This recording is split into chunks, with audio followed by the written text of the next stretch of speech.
కావాలి వ్యవసాయం మన భవిష్యత్తు కోసం. నేను మీ ఆదర్శ రైతుని. మీకు అందుబాటులో ఉండే రైతుని. మీరు ఫస్ట్ టైమ్ గనుక మన ఛానెల్‌ని చూస్తున్నట్లయితే ఛానెల్‌ని సబ్స్క్రైబ్ చేసుకోండి. అలాగే లైక్ అండ్ షేర్ చేయండి మన వీడియోస్‌ని. ఈరోజైతే మనం అనేది డ్రిప్ ముందయితే వదులుతున్నాము. డ్రిప్ ముందయితే మనం ఎలా వదలాలంటే ఆల్రెడీ ముందనేది కాంప్లెక్స్ అనేది వదిలినాము చెట్లకి. మీరు దుక్కులో కాంప్లెక్స్ ఏస్తారు. మళ్ళా మామూలుగా గూడా అయితే కాంప్లెక్స్‌ని మనం ఇప్పుడు ఎయలేం కాబట్టి చెట్లకి డ్రిప్ త్వర అయితే వదిలినాము. ఈరోజైతే మనం కాంప్లెక్స్ అనేటివి ఇది కాంప్లెక్స్ దాంట్లో 2 ఆర్ 3 న్యూట్రియంట్స్ ఉంటాయి. ఎన్‌పీకేలు, ఎన్‌ఓపీకే అనేటివి 3 ఉంటాయి కాంప్లెక్స్‌లో. 2 లేదా 3 అని కాంప్లెక్స్ అంటారు. ఇది గూడా వచ్చి కాంప్లెక్స్. ఇది గూడా డ్రిప్ లాంటిదే. మనం గూడా ఇదనేది యూజ్ చేస్తున్నాం. ఇప్పుడు వదిలే ఈ డ్రిప్పు కరగదు. వాటర్‌లో ఏస్తే దుక్కులో ఏస్తే కరిగిపోతుంది. మనం దున్నుకుంటాం కాబట్టి. ఇప్పుడు వాటర్‌లో ఏసినామనుకో కరగదు. ఇది 13 బిందులైతే పడుతుంది ఇది. ఇదైతే 100% కరగదు. మనం 2 రోజులుగా అయితే వదులుకోవాలి. మనమైతే నిన్నైతే ఇదైతే నానబెట్టాం. ఇలా నిన్నైతే నానబెట్టాము. ఈరోజైతే మనమైతే డ్రిప్‌లో అనేది వదులుతాము. నానబెట్టేటప్పుడు 2, 3 బకెట్లయితే 50 కేజీలయితే వదులుతున్నాము. 2, 3 అనేది మనం బకెట్‌తో పోసుకోవాలి. కొంచెం పోసుకున్నాక మళ్ళీ కట్టుతో ఇలా కలబెట్టాలి మొత్తం పూర్తిగా. ఎందుకంటే అది అంతా అనేది కింద స్టోర్ అయిపోతుంది. మొత్తం 50 కేజీలు ఒకేసారి ఏసామంటే మళ్ళీ తిప్పలేము. కొంచెం వేసినామనుకో వాటర్ కరిగేంత అంత తీసుకుంటుంది. ఒకవేళ కరగకపోయినా కూడా ముందు అనేది కొంచెం మెత్తబడిపోతుంది. గడ్డ అనేది మెత్తబడుతుంది కదా! దీంట్లో ప్రైమరీ న్యూట్రియంట్స్ అనేది ఎన్-పీ-కే ఉంటాయి. అలాగే secondary nutrients magnesium, zinc, calcium అనేది కూడా ఒకే సంచిలో అనేది అన్నీ మిక్స్‌డ్ వచ్చేస్తాయి.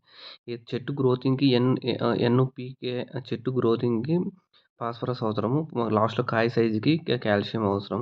తర్వాత ఈ ఎన్-పీ-కే తర్వాత secondary nutrients magnesium, calcium, zinc, sulphur ఇలాంటివన్నీ సెకండరీ న్యూట్రియంట్స్. మన మన మనిషికి కూడా ఈ సెకండరీ న్యూట్రియంట్స్ అవసరము.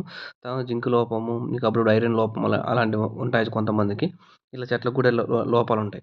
చెట్లకి ఎన్నో లోపాలైన ఆకనేది బ్రౌన్ కలర్ గానీ, యెల్లో కలర్‌గా గానీ ఇలాంటి కలర్స్ అన్నీ మారిపోతుంటాయి. అలాంటప్పుడు ఈ సెకండరీ న్యూట్రియంట్స్ లోపం అనేది 100% అనేది తెలుస్తుంది. అలాంటివి కాకుండా ఎన్‌పీకేతో పాటు ఈ సెకండరీ న్యూట్రియంట్స్ అనేది కూడా మనమైతే వదులుతున్నాము. ఇప్పుడైతే మనం సంచంతా ఒకేసారి పోసేసాము. అంత కలబెట్టేసి అర్థమైతే బకెట్‌తో పోసాము. అర్థమైతే చిన్నగా పోయాలి. ఫాస్ట్‌గా అనేది పోయకూడదు. పోసినామనుకో ఫాస్ట్ కిందకెళ్ళిపోతుంది. మళ్ళా మనం తిప్పుకోవాలంటే కష్టమవుతుంది. కాబట్టి చిన్నగా అయితే కలుపుకొని డ్రిప్‌తో అయితే వదులుకోవాలి ఇది. దీంట్లో సెకండరీ న్యూట్రియంట్స్, ప్రైమరీ న్యూట్రియంట్స్ అన్నీ అయితే ఉంటాయి. మీకేమైనా డౌట్స్ ఉంటే కామెంట్ రూపంలో తెలియజేయండి. మీకు అప్డేట్ ఇస్తాను. ఇవైతే ఒకరోజైతే వదలకూడదు. ఈరోజు వదిలినామనుకో నిన్న నానబెట్టినాము. ఈరోజు వదలాలి. రేపు కూడా అయితే వదలాలి. ఓకే. మనము ఇది 2 సార్లు ఎందుకు వదులుతామంటే ఏదైనా గానీ డీఏపీ గానీ, కాంప్లెక్స్ ఎరువులు గానీ ఇలాంటివి NPK with secondary nutrients iron, zinc, magnesium, calcium, boron ఇలాంటివన్నీ వచ్చేటివి ఇవి కరగవు. ఈ 50 కేజీస్ కాబట్టి ఇది కరగదు. ఒక్కసారి వదిలినామంటే పిండి అది కిందనేది కరగదు. పైనంతా ఏమో కొంచెం అయితే కరుగుతుంది. 50 కేజీల మూట కాబట్టి 50 కేజీలు ఒకేసారి కరగదు. ఈరోజైతే మనం అదంతా ఒకసారి అయితే వదిలేస్తాం. రేపు కూడా మళ్ళీ ఇంకోసారి వదిలేసామనుకో పర్ఫెక్ట్‌గా క్లీన్‌గా అనేది కరిగిపోతుంది. అయినా కూడా కిందనేది కొంచెం కరగదు. ఇది ఫెర్టిలైజర్స్ కాబట్టి కెమికల్ ఫెర్టిలైజర్స్ కాబట్టి కిందనేది కొంచెం కరగదు. దుక్కిలో ఏసినామంటే కరిగిపోతుంది. ఎందుకంటే టైం తీసుకుంటుంది. దుక్కి అనేది మనకు 4 మంత్స్, 5 మంత్స్ టైం ఉంటుంది కాబట్టి చెట్లకి సాలు దున్నుకున్నప్పుడు అప్పుడు భూమిలో ఉండిపోతుంది కాబట్టి కరిగిపోతుంది.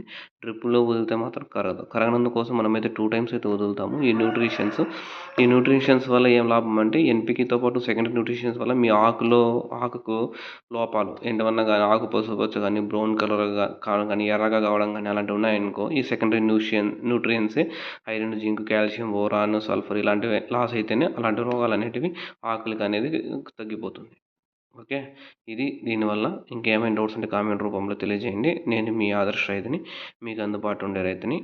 ఇలాంటివన్నీ అయితే పంపిస్తానే ఉండాలి డైలీ. డైలీ చూసుకుంటేనే టమాటా చెట్లు బాగుంటాయి.